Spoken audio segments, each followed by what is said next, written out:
And we're live, and it is Digital Learning Day. And as you notice, we have a great treat for Live from Model Schools today. The guests are ourselves. So normally it's Alana and I, and we have a guest from the field. But in the spirit of Digital Learning Day, this is the second time that we've taken an opportunity to keep it internal and basically just to share out some of our observations with you.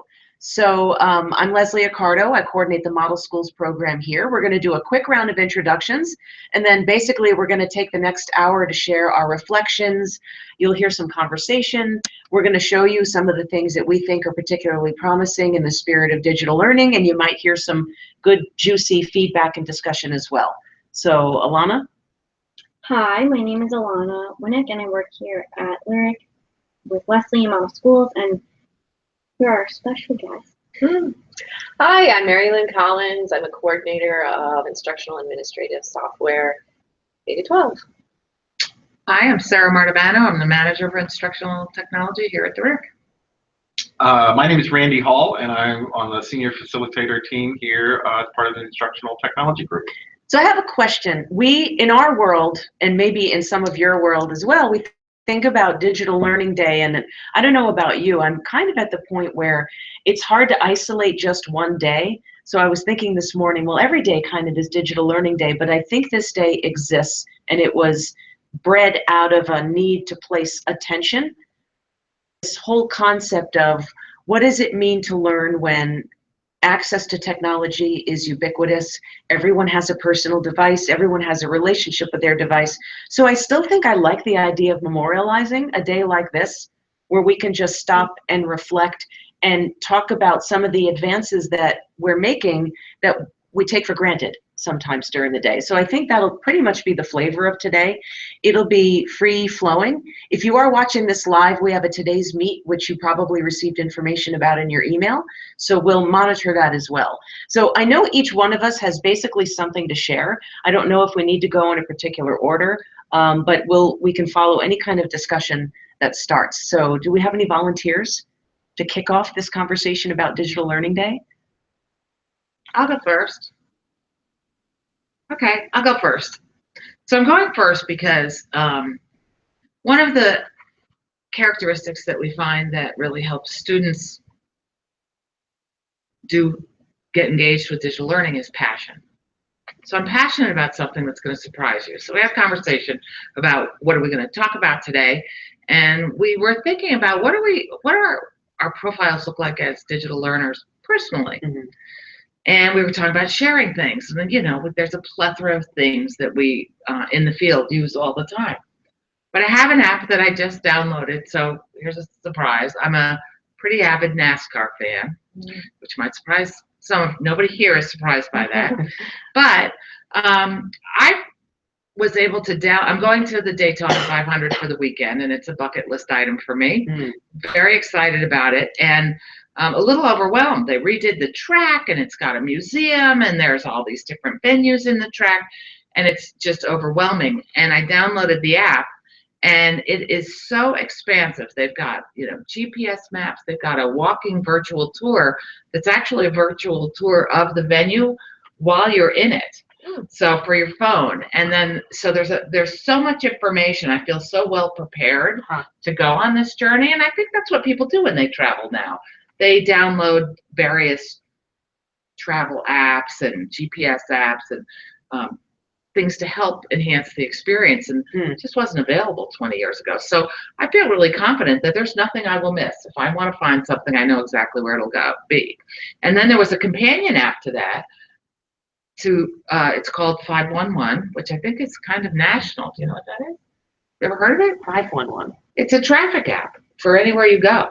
So it's the local travel. So I guess a lot of states you can dial 511 on your phone, and they'll tell you the traffic for wherever you are, and there's an app for it. So apparently traveling to a big race like this, a big national sporting event, is a problem. So if you have the companion travel app. So anyway, there's that. So that's my little personal story about that's the latest thing, and I had to get rid of some of my games on my phone to make room for it. Oh, maybe you need a new phone. Yeah, new phone. Sounds like problem solving to me. Well, I can't download that app. I don't have enough room. How do I solve that? It is, and it's also what's a priority to you. right? So At the the games time, used to right. be a priority, but for this weekend, and it was easy to do. So that was my personal one. So you want me to go on with the professional one, or you want to switch it up? Do we want to do all personal and then professional, or do that? Yeah, I mean, So before we do that, I thought this was interesting at our last TLI event. Remember the presenter? No, it was the person sitting next to me that worked at Somers. I cannot think of her name offhand. There was an assignment, an essay, that students had to write that described why their cell phone depicted them as an individual. And all of your app choices, your background of your phone. There's so many things about your phone that make you you. So your phone is really a reflection of who you are, right? Based on the apps you have and how you organize them, maybe if you have folders, it's a reflection of you. So I thought that was That's really very interesting. yeah. So Somers, interestingly, when they first deployed their one-to-one, they allowed the students, the devices were the students, and they allowed them to personalize them. Yeah. They could put bling on it, you know, they had the little phone chain blingy things, and all the kids, I think they aren't doing that anymore, but initially, the thinking was because they've got an initiative around educating the whole child. Yes. And then that idea that they could personalize it, then they take ownership of it and take better care of it, and they allowed them to personalize that too. They coined the phrase that, well, a personal learning device is really what they called it rather than one-to-one. So I remember walking in there one of the first times and trying to pay attention to everybody's skin on the device just to see what they were doing. So you get the typical, you get some stickers, you get, you know, some kind of a frame, but they definitely get made like a home. a keyboard cover like mine. Right?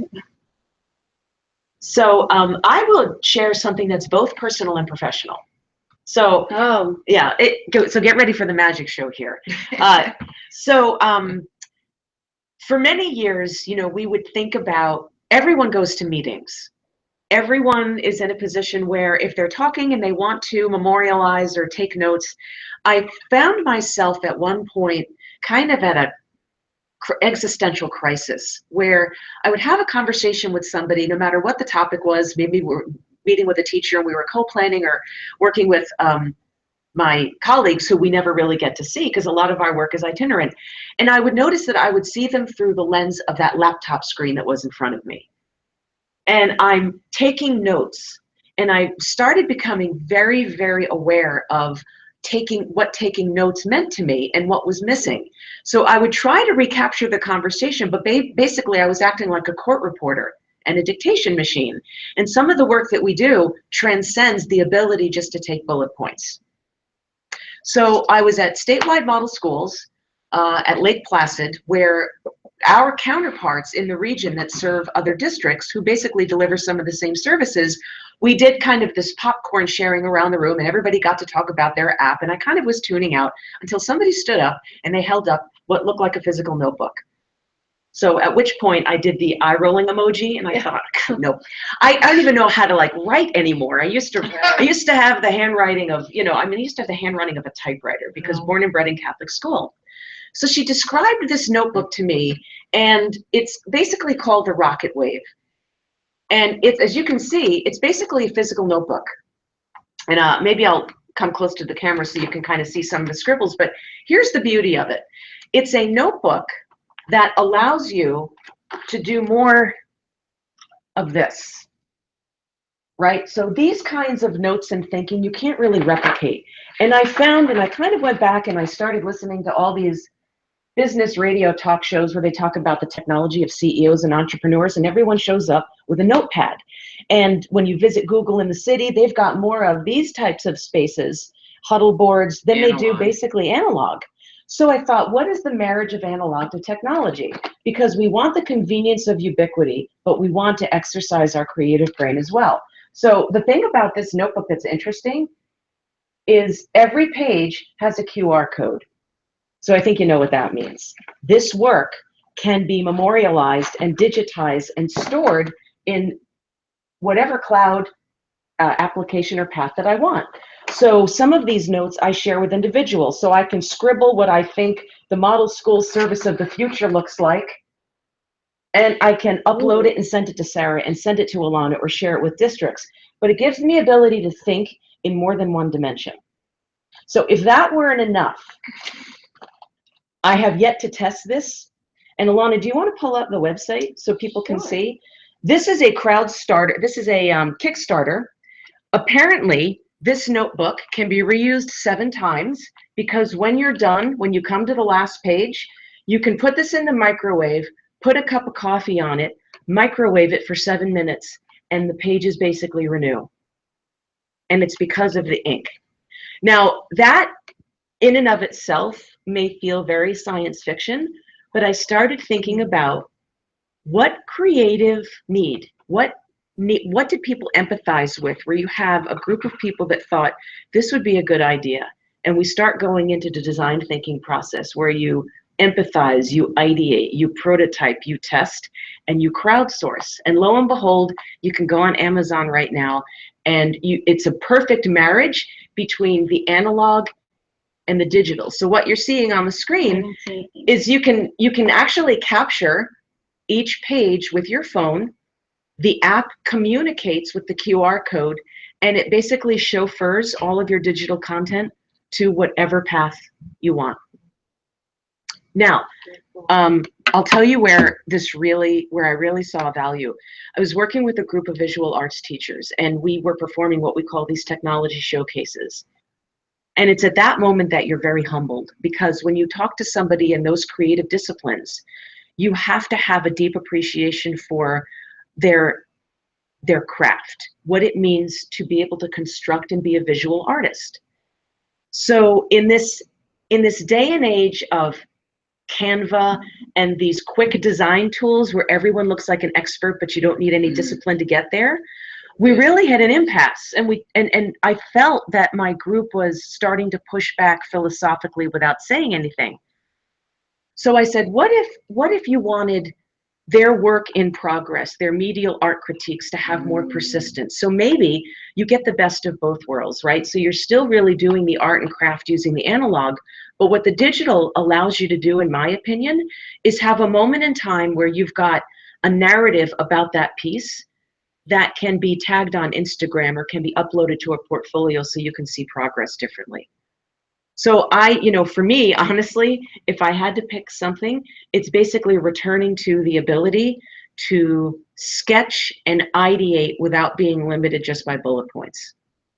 So Rocket Wave Notebook, $27, Amazon, it's on back order. And yes, you can get different pens, but as we think about active learning spaces and the tools that kids are interacting with, I have a lot of people kind of making note of this. So for those students and for those times where it seems appropriate, and I'll let you know about the microwave part. That'll be the next episode. So it's interesting about the microwave part, not to be just, I think it's important. There are 2 things that I think resonated with me when you introduced this to me around the holidays.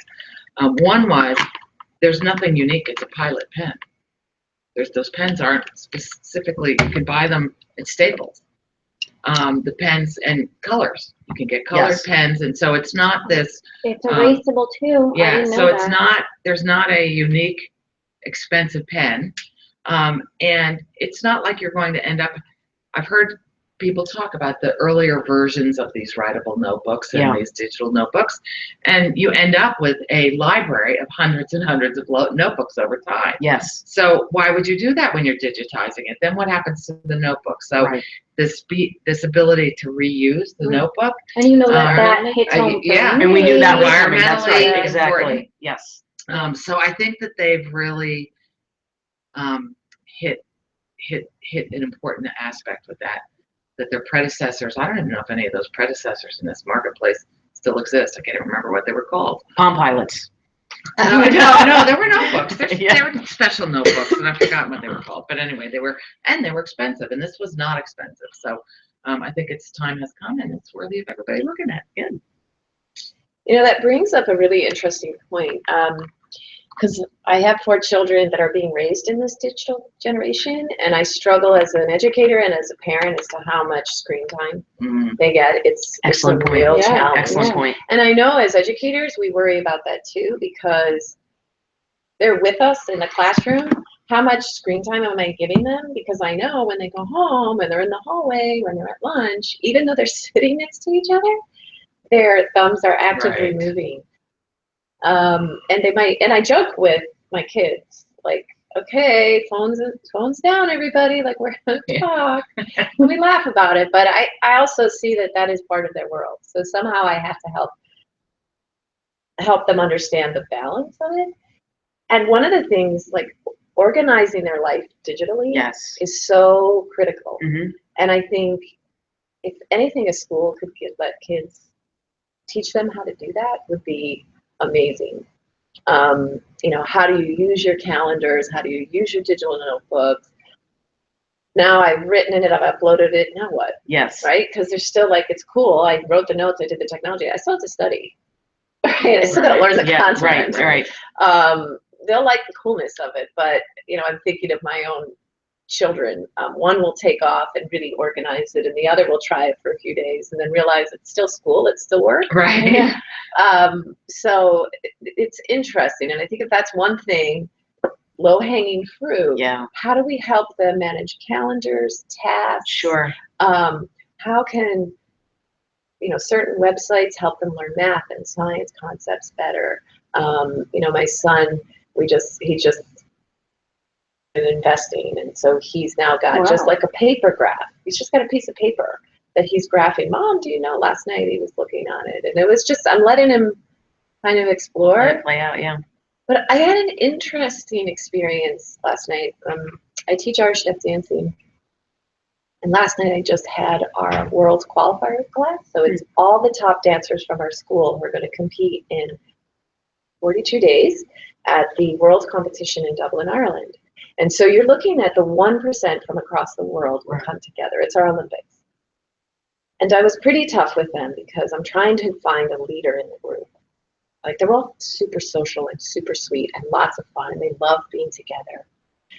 But you've got to be a leader. Like, if I show up 5 minutes late, someone should be starting the warm-ups. Yeah. Like, who's, you know, but they're very chatty, and it's not a bad thing. They're so wonderful. But you're also want to instill, like, who's going to, because we're going to be serious about this. Right. Like, we're 4th in the world right now. So how are we going to keep that? You know, so you have these very real conversations with kids that are 11 to 18.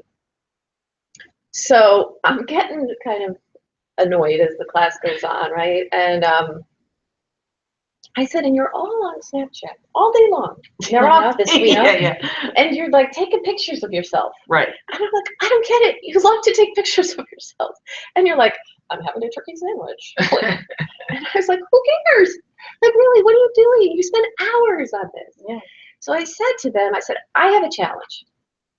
What if you were all to commit to a goal? And I started thinking of classroom teachers. Like, I work with classroom teachers, and I say, what if we were all to commit to a goal of raising our overall class average to whatever it is, right? I said, so what if you were to commit to a goal where every one of us is going to make it into the final round? It's near impossible, but what the heck? Right. Throw it up there. And I said, and why don't you use your Snapchats to motivate each other? What if you use Snapchat to say, at 7:30 in the morning, we're going to get up and do what? Yeah. And you're going to record, and you're going to send it up. Do you know that you can make a group now on Snapchat? Yes, that's, oh, they know all. I don't know Snapchat. I didn't know they left these things out. No, they know all of that. Yeah. No, I mean, I didn't know you knew that. Oh, yeah. And so you could send it to the group. Oh, they finished class, and they were, I set the group up, I set the challenge. So are you on Snapchat? No. But my son is, and he keeps me logged in. He never logs out. Oh, I think you should get your own account. We could all Snapchat. Yeah. I mean, it's just one more. We can make a thing department Snapchat. Well, it's interesting. It's an interesting phenomenon that you mentioned, though, because it's just it's literally a snapshot in time. Yes. And it needs to be memorable.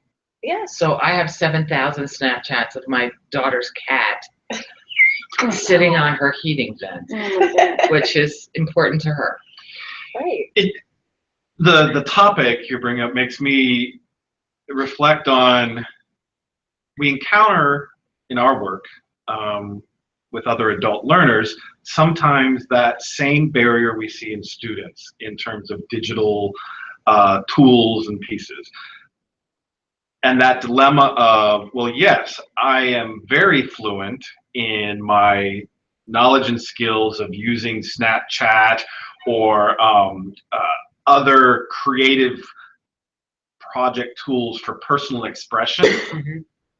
But something happens where all of that knowledge and skill goes away when I need to sit down and do something very purposeful or constructive for my own personal growth and development. Right. You know, we see it a lot of times in either uncertainty, anxiety, or resistance to attend to skill building with software tools, applications, or to think critically about how to use technology for learning growth, personal development, students' academic development.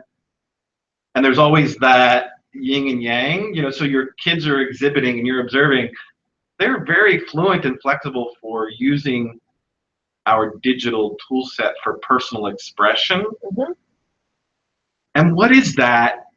What explains the gap of not being able to transfer that capacity to personal growth as opposed to personal expression? Well, what was interesting, I mean, I was really tough on these kids, and that I said to them at the end of the class, I know I was really tough on you, but I really believe in all of you, and I want to see you super successful in whatever you do. And every one of them were like, thank you. And they were so excited. Thank you for that idea. Thank you for that because idea. I said to him, I mean, why are you taking all these pictures? Does anyone ever ask you that question? Give me one good reason why I need to know why you're eating a sandwich. You can't articulate it. It's goofy. I get it. You're a kid. Be goofy. But then don't be goofy for hours. Like you just wasted 4 hours. Like you could have been using it more purposefully. And I think that's our role as adults and educators, not to shut the technology down and say, get off that Snapchat, you know, it's no good, which is what I was saying. That I finally said, how can you use this to help you reach your goal? So you're not alone out there practicing and doing this on your own. Like you all have committed, you're going to get up at 7:30, you're going to do this dance 3 times in a row, and you're going to work on backlift, and then you're going to, I said, how do you know that someone's doing it? Oh, we'll take a video and we'll send it. And I was like, okay, could you comment on each other's work? And so, you know, all of that can be translated back into the classroom. Easily. How can we share? Well, I'm going to write not mine. so easily. But it could be like my mathematic problem versus your mathematic problem. And can I help you comment? And Sarah actually gave me a paper article on my desk one day, and I actually read it, and I have it still. And it was about, it was an elementary school classroom of 2nd grade using Instagram in the classroom. And there's like, I guess an iPod Touch or something. And every day or week, I think it's week, it's that child's responsibility for the week to be responsible for the device. And sharing the instructional, educational things for the day. And these are young 2nd graders who don't know digital citizenship of social media necessarily because they've never had that at such a young age. And there's a whole debate of who's responsible for teaching them, but there was a whole, I don't remember the things, but there was a list of things to consider before you posted. And one of them, things, is it meaningful? There was all these things, and one student took a picture of their snack and posted a picture. And they had a meeting about it, like, is this relevant? Why is this relevant or unrelevant? How could have this been relevant if you commented on the post differently? And it was a whole lesson on why we post things and if the student loses a privilege, the phone gets taken away. But I show it to my cousin who's turning 8. She goes to school in Chappaqua. I want an Instagram in school. It's like, I'll give you the article, you could bring it to your teacher, and if you explain to the teacher why you think it's important, maybe the teacher will let you do it. You know, so I'll be full disclosure. I'm pretty much a Spartan minimalist when it comes to certain technologies, and there's certain games. Snapchat got me. I know. Snapchat, and I'll tell you why. It's what friends do. It's part of the vernacular of friendship. I mean, if you look at Facebook, what's the terminology they used? They used friends. So I'll be very. It's very interesting why you gravitate towards certain things. And Randy, I think the gap you identified is not so much, is a different question that I have. Is there a gap between work and play? And I still think there is, and it just might boil down to, I'm interested in making my friends laugh and connecting with them and capturing the absurd and the ironic and using that as a platform. I'm not interested in really doing work. And that's from time immemorial. That's the discipline that comes with age and maturity and growth. I love the fact that your kids said thank you, because maybe all they needed was a model. They needed somebody to basically say, I'm not going to turn the tables on you because I still want this to be fun, but I want you to consider another purpose. So for me, has helped to re-socialize and basically cut down those barriers of isolation. I had a very dear friend that was wounded in a very, very terrible accident, and it basically took her offline for a very, very long time, and it's a very isolating. We kept her in that Snapchat group because I knew when she heard from us and we heard from her, there was something much deeper that was going on. It was almost like when a soldier receives a letter from home. So there is a profound connection where, and a lot of these crazy filters are meant to evoke a certain emotion or just that quick. So it is kind of like the ironic meeting the purposeful. I don't know who brought it up, but someone was saying, so first it was like email, and then I went to texting, and like, what's the next instant thing? I think it's something maybe like Snapchat, because it's those moments captioned and shared, and it's more of the real experience of what's going on than a text that someone could misinterpret. So I think the challenge is, it's so interesting because it really does come back to what we were talking about with personalizing your device, whether it's your school computer or it's your cell phone, and this idea of student agency, active learning, personalized learning, all the buzzwords. But the idea is, how do you empower?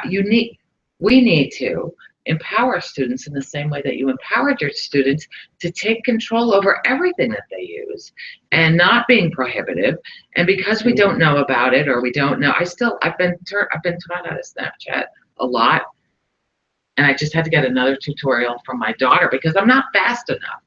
So they get impatient with me because I'm just not cool yet. So I had a 5-minute tutorial again in the car, and so I've got Snapchats from bowling, Snapchats from me. I've got Snapchats, and my Bitmoji of now married. I said goodnight to all my children last night in Snapchat.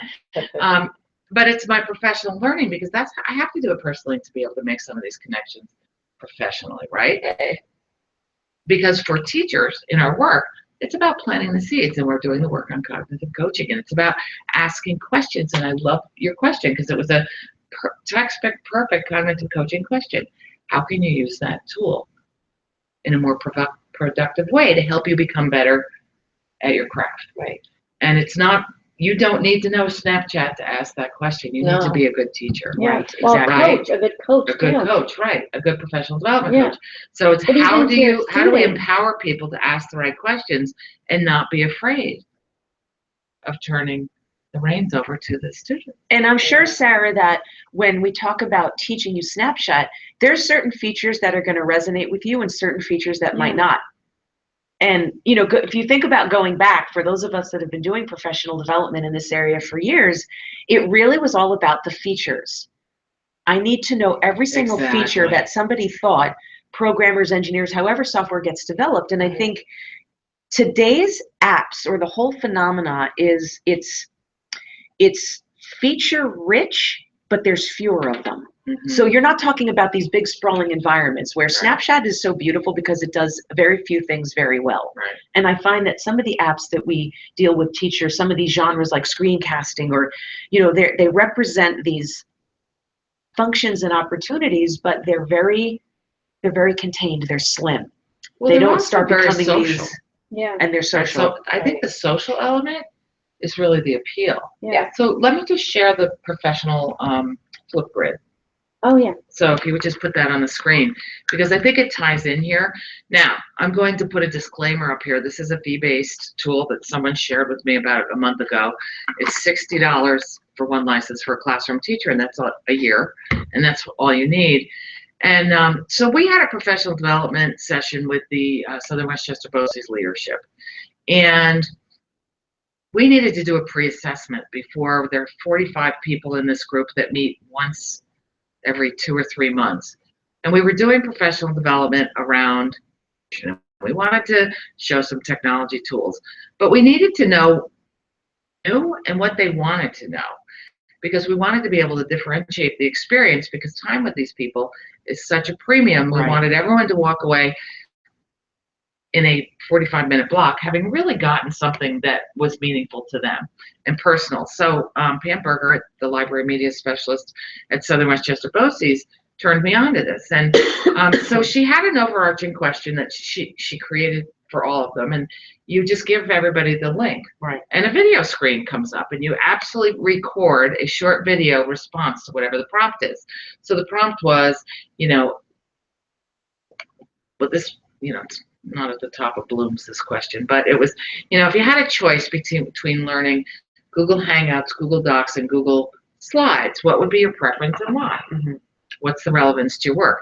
And we ended up with these video, I don't know the vernacular, the vocabulary around it, but what you see is this collection of responses, and they're very fast responses. And people would say, I want to use Google Hangouts because I want to be able to talk to teachers in all of the buildings that Southern Westchester BOCES has, and I need to be able to talk to people more frequently, and I can't do it if I have to drive there.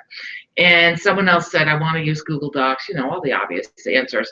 But it was so fascinating to me because I saw a side of these people that you never see in the meetings. Everybody's very proper and stiff and raise your hand to speak. And it was really fun to see this sort of mosaic of personalities pop out with their individual wishes. So we talked about a little bit about how helpful that can be with immediate assessment for kids, right? So we talk about pre and post assessment for differentiated instruction, kids creating their own Flipgrid boards to get peer feedback. I thought it was really powerful because people love the socialness of it. Yes. And everyone seems to love the video themselves. Not everyone. I've got a few still don't like it, but for the most part, people have gotten over their aversion to being on video. Well, and kids have grown up with it. Yeah. But you know what's funny? I do this a lot in classrooms with Screencastify. Or even when we make them do a Google slide presentation and they have to take a picture of themselves, the way we introduce it to kids, we're going to take selfie and think that they're going to be so excited. Some of them do that kind of stuff. Some of them do not want to do it. And I think it's so fascinating. They're pretty young children. When you say the word selfie, you think they get really excited, and some are in the beginning, and then once they realize it. One of the things that was beautiful is these are not regular technology users. These are specialized special ed administrators in the most case that have serious instructional challenges that they work with on a daily basis. And so to be able to, they just were able to do this, and they enjoyed it. What were you going to say, Randy? No, I lost the reaction. But there was, I can't. Okay, well, but I also think video, Flipgrid too, and also screencasting. You go. Well, no, it's just that your comment, Sarah, about the facilness or the willingness to video. Yes. Where is there not, though, also that distinction of for play purpose? Yeah, exactly. For work purpose. Right. Sure. Right. Because I think we all struggle. Yeah, if I'm playing, I won't mind.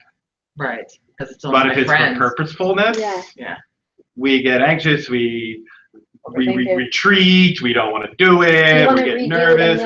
But if it's not growth oriented or work oriented or deliberate, I think it's a emotional, psychological thing of that anxiety or nervous.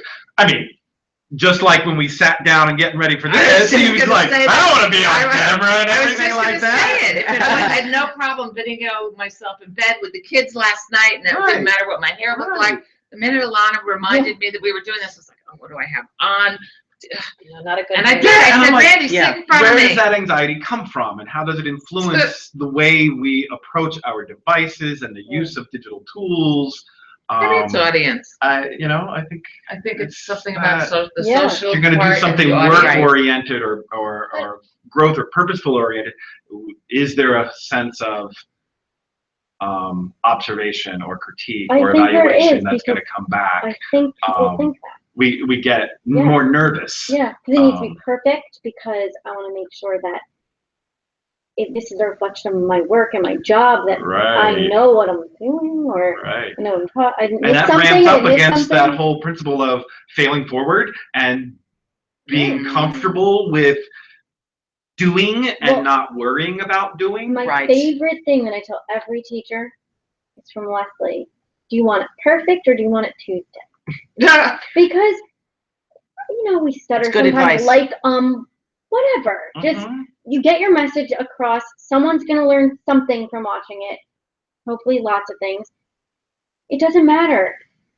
Don't worry about being perfect. Just worry about. And I know I struggle sometimes with that, because I think there would be a distinction for Mary Lynn's troop of do you want it perfect, do you want it Tuesday? It's like, no, we need it perfect. Yeah. That's right. Yeah. And there's a dilemma, a personal challenge sometimes, is identifying what the context is for that level of attention to perfectness, if you will, versus going through a process. And I think we sometimes confuse those. We get so caught up in that everything, every day, every hour, every minute, every second is a performance level competition. We can't let go sometimes of, no, this is an organic, iterative process I'm engaged in here, and it's not going to be perfect, and it's not supposed to be. It doesn't have to be. And you get sometimes confused in that process. And you and I are like that. We are both perfectionists. Right. It's very hard. But not every problem needs to be solved right then and there. And I'm working on that this year, actually. I am. That's one of my personal, is just, you know, maybe like doing the best you can at everything you do, and that you don't need to overly prepare, make every single thing in your life perfect. Sometimes the preparation is just showing up. And you know, this isn't new. So it reminds me of, right? So it's video today, and it's, you know, a little bit more of a production. But when blogs first came out, and writing on any of these social media boards or listservs, the English teachers would be, as a general rule, a little bit more reluctant to be spontaneous in their writing, because and good writing process mattered. And what would happen to them is they'd almost be shoved back as being the lurkers, because the conversation was going so fast. They couldn't contribute. And so they would sort of be the lurkers in the background. And so part of me wonders if, you know, it's just the next iteration. I think that still exists. People just still, and it's memorialized. It's out, you know, we all know the digital footprint's out there forever. That one thing that you did, his friend is tomorrow's enemy, that thing that you did that was embarrassing or maybe not your best work, people are fearful that it will show up again. So we mentioned work and play. Can I inject something else that I'd like to show and talk about? I just want to make one more comment before we leave this topic, because I think I'll take it back even further, even before every kid had a digital device. And I'll piggyback on something that triggered with me what Randy said, which is about purpose. And I think it's really important. We've been dealing with purposeful conversations with kids, purposeful writing, and knowing who your audience is. I can remember when I taught 6th grade years ago, and those are fun days, those middle school kids. They are trying to decide, do I want to be a kid or an adult? And lining my students up to go wherever, cafeteria, wherever we were going to a special. And, you know, one of the sort of more older boys kind of spreading his wings a little bit and saying, "Yo, Miss Collins." And I said, "No, it's not yo. I'm sorry. It's, Miss Collins." And, you know, you sort of start to begin that conversation of what's your purpose, right? So you write personally with your friends in a different vernacular, and we still need to continually articulate to our students that when you are writing to a superintendent, a principal, a future employer, you know, guys, it does have to be spelled correctly. And that is okay to have those conversations. That's very real conversations that take a short amount of time with students, because they're they're not sure. Right. No, You know, it's and because there's so much of this Yeah. and the shortcuts. And I remember we hired someone out of college to help do some summer work. I just said, he wrote his first email out to an administrator, and I was like, okay, we need to have a little chat. He's not your buddy. In fact, you've never met him or her. You know, so it's kind of a shame. I remember Rudy Cruz saying this when he was the district superintendent in Miami-Dade. He said, we have not done our job as educators if our students walk out the door and don't know how to conduct themselves in an interview and don't know how to dress themselves. He tells that funny story about the kid In the bathroom with the pants down to here, yeah. and he tells the kid, come in my office. Very impactful story, and Yeah. he tells the kid how to prepare for a job interview. So I think as we have this digital day and this digital learning, that teachers have been having those conversations, like, but we continue, Yes, almost, same narrative. Yep. yeah, and I just also, I'm reflective of something you said in the very beginning of this conversation, which is who owns sort of digital literacy, Mm-hmm. and I'm saying we all own We it. all We all own it. Yeah, and 100%. we Yeah. can't leave it up to a director of technology, and we No. can't even just leave it up to library media specialists. Or the But building principal, no. or the Right. superintendent, or So the interesting story about two things you just hit on. One of first grade teacher in Eastchester have Google Classroom in first grade. They don't really use it they use it for wiser worksheets for homework twice a week. That's really all they're using it for, but that's fine. A lot of my teachers that are using something like that in Google Classroom has the stream where you can post and students can post in a very private community where no one else besides everyone in that class is seeing it.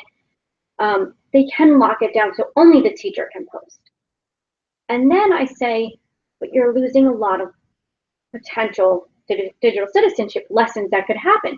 So yeah, you could post it down. They give the example of like my 12-year-old cousin who thinks he's going to be a Major League Baseball player and doesn't get home till 11 o'clock at night to do his homework. And if he has a question, the teacher's not answering it, but maybe he could post it. And another crazy kid is up doing Irish dancing till 10 o'clock at night and can answer his question.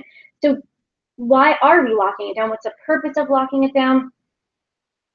And one student, first grader, well, first of all, they write like, hi, hi, hi, hi, hi, and they write like 1,000,000 times, and you have to be like, Yes. wait, what, Yeah. there's a purpose. When you write, there's a purpose, and that's a whole conversation.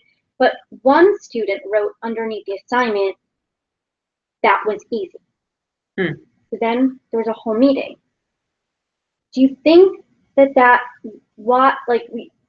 maybe someone else didn't think that was easy, and then that maybe hurt their feelings because it wasn't easy to them. So what are we posting? Why are we posting? Is it going to hurt someone else?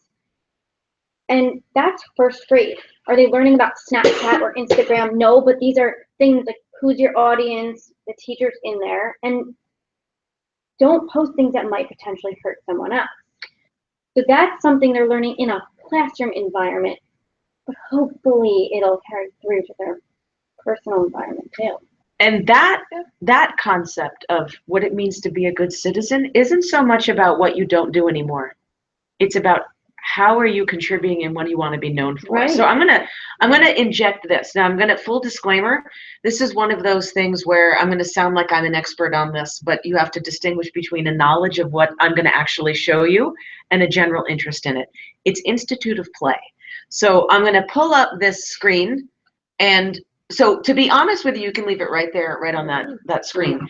A colleague of mine brought this to my attention, and I think it's helpful to understand the context. So it seems like everyone is talking about STEAM, and there's not enough Tylenol in the world to have that conversation right now. So I'm gonna leave it up to our hardy listener to make their own interpretation of it. And we're in the process of designing our summer catalog, and you know, I don't know if it's of interest to you folks about how we kind of try to think about what is going to be interesting and helpful and useful. The courses that we design really speak to who we are, what we know, and the message that we're trying to communicate. So one of the ideas that I have that's kind of been... So you want to just briefly describe who the Institute of Play is? Yes, so that's going to be my segue. Yes, thank you. So one of the, I think it's helpful to know why I'm bringing this in now. Sorry. One of the courses that I had in mind was something called Technology for Good. because a lot of these schools that I work with have these character distinctions, you know, National School of Character Excellence. Right, and I'm right. trying to find a way to say, is it a topic to talk about how technology is being used to make kids more empathetic and actually more of promote that kind of outreach in a very structured way? And lo and behold, my colleague introduced me to this organization, this think tank called Institute of Play. Now, if you're looking at the screen, I would invite you to number one, you can look at the about, but really what it is, it's a collection of thinkers in education, Bill and Melinda Gates Foundation, Born That Way Foundation. It's all these different sectors of humanity coming together, and they're really looking at gaming and play as a critical lens to learning and socialization. So it's a K-8 school in New York City. And so the website itself is going to give you insight into the projects and game kits that districts can do. One of the ones that struck me, and I was just browsing through the site, was called Play Brave. And it is and I'm hoping that maybe this serves a purpose, and I know it resonates with a lot of districts that do things like anti-bullying, but I think that's only part of the discussion. I think we have to it's what we want to be known for that we're doing. And there's so many opportunities. I don't know if it was on the 7 ABC News the other night about this 13-year-old kid that took it upon himself to do something with a food pantry. And I'm telling you, it's stories like that. So the Play Brave multiplayer game challenges you to find insight into everyday heroics and kindness. And one of the things that you do is, in the course of your day, you take pictures and you give anonymous comments to people, anonymous praise, anonymous feedback, or if you see something heroic, you take a picture of that. And the fact that you can use Instagram to kind of see this whole spectrum is probably one of the only things that we're going to be able to do to really help mitigate against some of the toxic environment where it's like we're back to the Hatfields and the McCoys, where the civic discussion basically, and everyone's caught in the middle of it for right or wrong. So I really think that I'm interested in pursuing that human aspect of technology, and maybe we can reclaim social media as a place where we want to be. It's locked down because that's where the worst of people show up. But that's that class, the second grade class that uses Instagram, that's that one child's job for the week too. It's instructional, but also praising another student for something positive they did. Can you imagine being on the other side of that, being anonymously recognized for something, and you're the person, and that's the one thing that you hold on to and that you hear? I think that's where. Well, and I think that you raise a point, because this digital citizenship topic, as we've been approaching it, isn't sticking, right? So the Clarity data would show that it's still episodic. It's not part of culture. And by saying we're going to curriculum map it, doesn't actually it doesn't create the result that you want, because we haven't woven it into the fabric of life. Right. Right? It's the teachable moment. You're thinking earlier, Mary Lynn, about remembering how, as teachers, we discipline behavior. We help young human beings advance and progress in their behavior, in their use of language, and in their use of social interaction and relationships. And I'm just kind of curious so yeah, we used to pay attention to how kids line up to go somewhere, to how they address people. And we're putting a great emphasis and attention on helping build discipline for students in physical behavior and use of language. When and how will come a time for paying attention to helping young human beings develop discipline in the use of technology? Yeah, I mean, I think that's our responsibility as the adults to bring that up, which is why, I had a very real conversation with my own students last night, which was, really, what are you posting? Like, does But anyone Right. ask you but those? I Right, had but this because that's so question. separate, But you know the Instagram app or the tool that we're using is so divorced physically, I think it's easy to have a trepidation about entering into that. And But I that's don't- why teachers are So- perfectly comfortable talking about how can I help my students behave better in class Right. or talk more articulately. But the moment you start asking me to pay attention to cultivating skills in what to write on a social media forum Right. or how to build a separate Yeah. profile, because it's so separate, I think it's easy to sort of do that. Not me. But I Not also my think, area of responsibility. Mhm. you know how I we can deal with the physical kid, Right. but not the Yeah. ephemeral bits and bytes that go through the air kid. Right. I'm I not don't saying I know. don't follow I don't any know. of you on social media, so I'm not saying it's better in this room, but I do have people my own age, educators, non-educators. And yesterday I had to question someone that was older than me. Like, why did you post that? Like, did it make you feel good when you posted that? Because it was like one of those things where it was a positive thing, but you know they're posting it because they want someone else to see, and it was kind of one of those negative positive things. It didn't make you feel good. Why did you post it? And I know another director of technology in our region keeps their social media totally public because it makes them really think, should I post this? Because whether you have 2 accounts, personal and private, it's still associated with your name. Whether you have 5 friends or you don't, someone could screenshot it. It's out there. So why are we posting things? And I feel like that's not necessarily a student thing, but a personal, professional thing to think before we do anything too. I don't know. So it's funny. In the interest of time, I know we have some people in the chat room, and some of you watch this, after the fact. But we started out talking about Digital Learning Day, and we're going back talking about humanizing the technology, which is really what the conversation has been all along. And you mentioned social media, and I'll also say if you're watching this and you're anticipating summer plans, we are going to have another course. We're going back to the old social media in the classroom.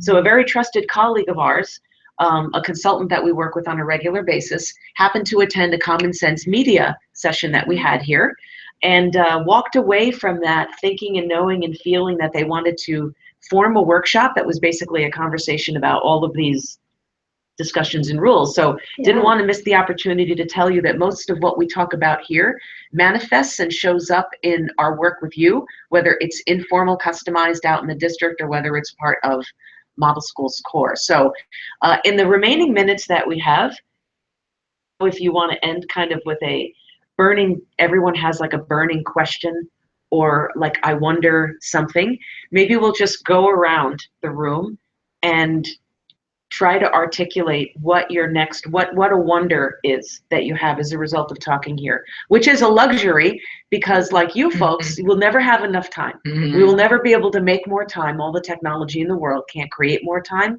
but we chose to do this and we chose to memorialize it for you. So maybe if you're looking at alternative forms of professional development, consider that we would have done this if no one was watching, and that was the first thing we say about Model Schools Live. So Randy, what's your wonder as you walk away from here?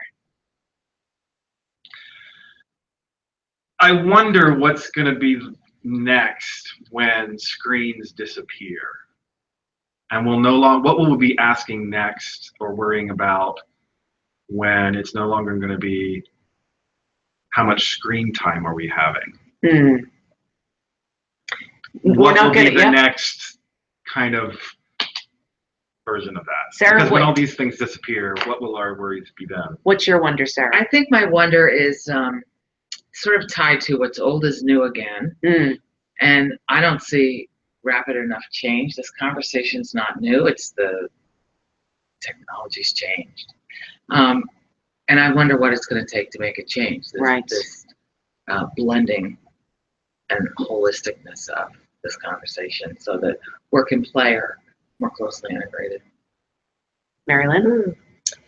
I wonder what our social lives will be like for our students and our children. with all of this media that lives with them every day. Yeah. I think mine was something like that. In kindergarten. What is her life going to be when she's a senior in high school? Mm. And I think it's going to be much different than anything we can ever imagine. I don't even know how you even, I guess you adapt every day to everything that changes, but like, how do you teach that kid? The world is changing so rapidly every single minute. And I wonder what school needs to look like 10, 20, 30 years from now. 10 minutes. 10 minutes from now. Yeah. I Monday. wonder what Yeah. school needs to look like. And actually, on the ride in, I thought about people that homeschool their kids, and I thought about the whole, maybe instead of school is a place that you go to, school is a state of mind where instead of institutionalizing everybody and socializing that way, maybe the work atmosphere of the 22nd century will be adults go to work, their kids come with them, and maybe they're socialized together, and there's part of the learning experience that happens in that sector and not separate. So stick around, 22nd century, we'll revisit all of this if we're all still here. But I want to thank everybody. Alana, thank you again for engineering all this. Thanks to Marilyn, Yeah, Sarah, thank and you. Randy. If we get together, even if it's just one day where we commit to having this discussion around digital learning, if you've watched and if you have feedback or if anything resonated with you, let us know about it.